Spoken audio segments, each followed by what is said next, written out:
Il lui a demandé pardon. Si on s'est demandé pardon, c'est à partir de là que pour la première fois de ma vie, quand je suis revenu à Abidjan, j'ai commencé à prophétiser avec exactitude. C'est elle qui a prié pour moi et qui m'a transféré le don de parole de connaissance. La première fois.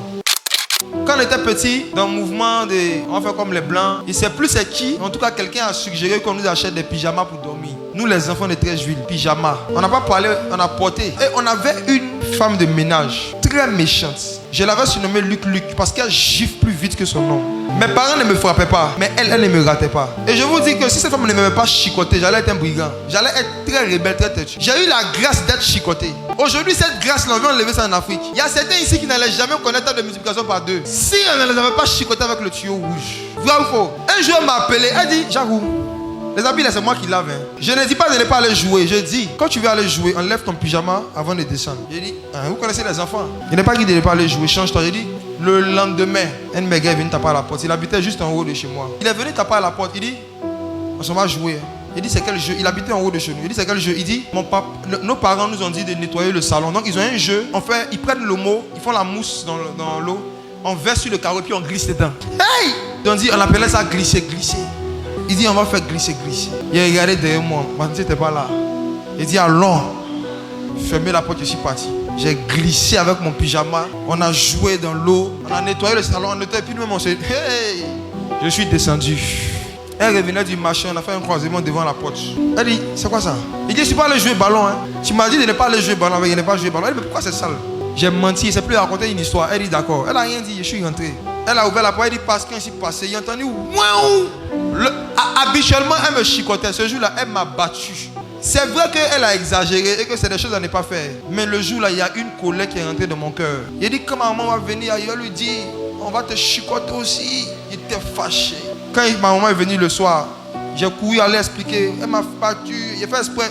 J'ai pleuré toute la journée. Et puis, vous savez, les enfants, j'ai gardé les larmes. Quand ma maman approchait, on commençait à pleurer. Ma maman nous a fait asseoir nous deux. Elle a dit d'expliquer ce qui s'est passé. Quand ma tante a expliqué, ma maman a complété. Wow! J'étais à l'école primaire. J'étais précisément au CM1. Ça m'a tellement marqué. Il y avait une haine qui est rentrée dans mon cœur contre cette femme. Et je me suis dit que si je grandis, je vais chercher à travailler à l'école, à bosser, à avoir de l'argent. Et je vais payer des loubas pour la frapper. J'étais très sérieux. J'ai gardé cette haine et ce projet dans mon cœur toute ma vie, jusqu'à mon adolescence. Jusqu'à arriver en terminale. J'ai commencé à bosser à l'école avec sérieux. J'avais un objectif. Il fallait que je réussisse dans la vie pour avoir l'argent pour faire battre cette femme. Oui. Moi j'étais un haineux. Et puis quand j'avais la haine contre toi, c'est pas petite haine. J'ai gardé ça. J'ai ri avec elle pendant des années. Elle ne savait pas. Tanti. Elle ne savait pas les projets de paix et de malheur que j'avais pour elle. Et un jour après avoir reçu le Saint-Esprit, je priais et j'ai dit au Seigneur de me montrer pourquoi est-ce que, arrivé un moment dans mes études, je travaillais bien mais j'ai commencé à avoir des problèmes. Le Seigneur m'a dit c'est à cause de la haine, que les motifs avec lesquels tu travaillais n'étaient pas bons. Vous savez, tu peux aller à l'école, tu as des notes, tu as des moyennes, mais tu sais que ce n'est pas tes capacités, que tu peux faire plus. Mais tu n'arrives pas à faire plus. Souvent, c'est à cause de certaines malédictions que toi-même tu as tiré sur ta vie en tant qu'élève ou étudiant. Parce que cette femme-là, elle a été comme une mère pour nous tous, moi et puis toutes mes soeurs. C'est elle qui nous a lavé, qui s'occupait de nous. Mais je la maudissais de mon cœur et j'avais à cœur de la faire battre. J'ai gardé ça, j'ai grandi avec le projet. Et un jour, le Saint-Esprit m'a dit, va lui confesser ça. Et puis renonce à ça. C'était difficile. Même après ma conversion, je vous dis jusqu'en 2014, j'avais encore ce projet de mon cœur. J'ai dit, bon, ce qu'on va faire, quand je vais commencer à travailler, non, je vais payer des gens, je vais leur dire de ne pas la frapper d'abord. Mais ils n'ont qu'à lui demander si elle regrette ce qu'elle a fait. Si elle me demande pardon, ils vont la laisser. Tu peux avoir reçu le Saint-Esprit et puis avoir toujours de la rancune dans ton cœur. Est-ce que vous savez ça? Nos rancunes ne disparaissent pas à la conversion. Ça ne disparaît pas. Parce que la rancune, ça est dans l'âme. Or, quand on se convertit à Jésus, on ne reçoit pas une nouvelle âme. La même âme que tu avais, les mêmes émotions, le siège des émotions. Les émotions que tu avais quand tu étais païen, ça est toujours là. Et souvent, tu peux avoir des choses dans ton cœur contre ton père biologique, contre ta mère biologique, contre un oncle ou une tante qui, un moment de ta vie, selon toi, a été méchant avec toi. Mais tu es en Jésus. Tu pries, tu jeûnes. Tu dis, Seigneur, bénis-moi, je vais avancer dans ma vie. Mais ta vie est bloquée. Souvent, ce qui bloque ta vie, c'est ton cœur qui bloque ta vie. C'est parce que tu as bloqué des gens dans ton cœur que ta vie est bloquée. Toute ta vie peut se bloquer parce que tu as bloqué une offense contre quelqu'un dans ton cœur. Et personne ne peut savoir, à part toi et le Saint-Esprit. Mais pendant que je suis en train de parler, le Saint-Esprit est en train de te rappeler des vieilles rancunes. La dame était mariée, elle habitait à Niélé. Niélé, c'est au nord du pays, de la Côte d'Ivoire. C'est la dernière ville avant le Mali. Le Seigneur me dit, va la trouver là-bas. En 2013, le CFC avait commencé. Il y a un réveil qui avait commencé à 13 juillet. En décembre, j'ai un songe. Dans le songe, je suis assis avec des frères et sœurs. Il y a une grande bassine d'eau dans une salle. On veut s'approcher de la bassine et il y a un homme qui nous arrête. Et puis il nous dit, Je vais vous raconter une histoire. Décembre 2013. Et l'homme me dit ceci. Il dit, il y a un scribe qui voulait suivre Jésus.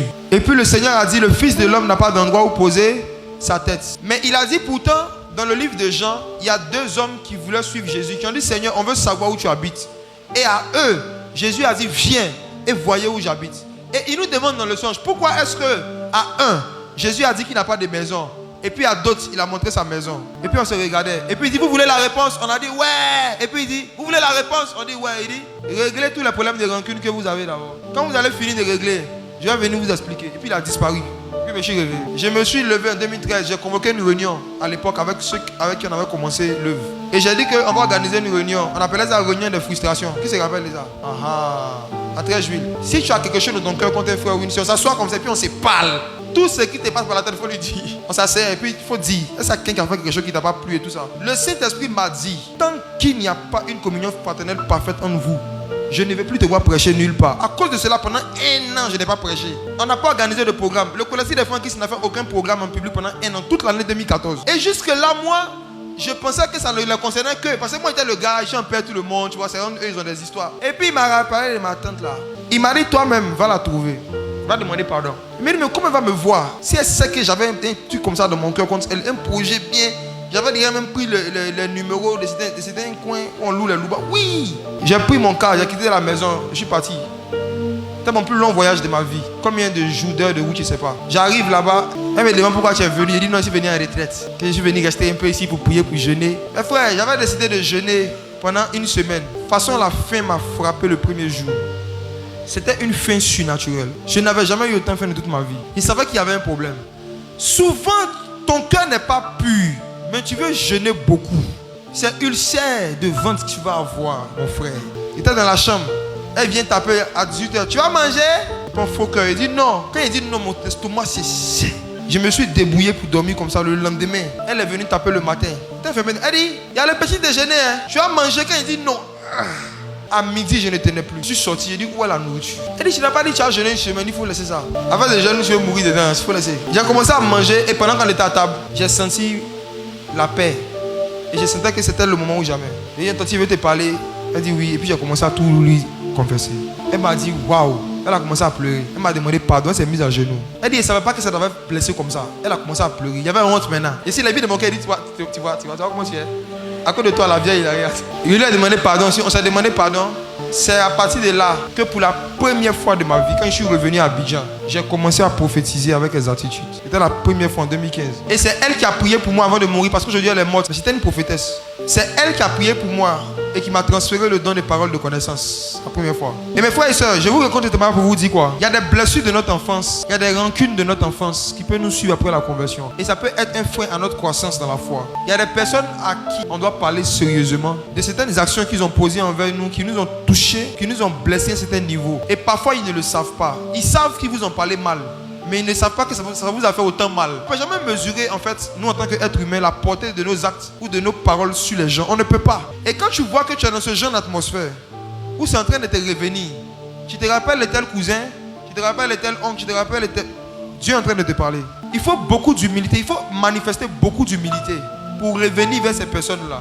Et puis il leur dit que tout ce temps, j'ai été hypocrite avec toi. On riait, on souriait, mais dans mon cœur, tu m'énerves.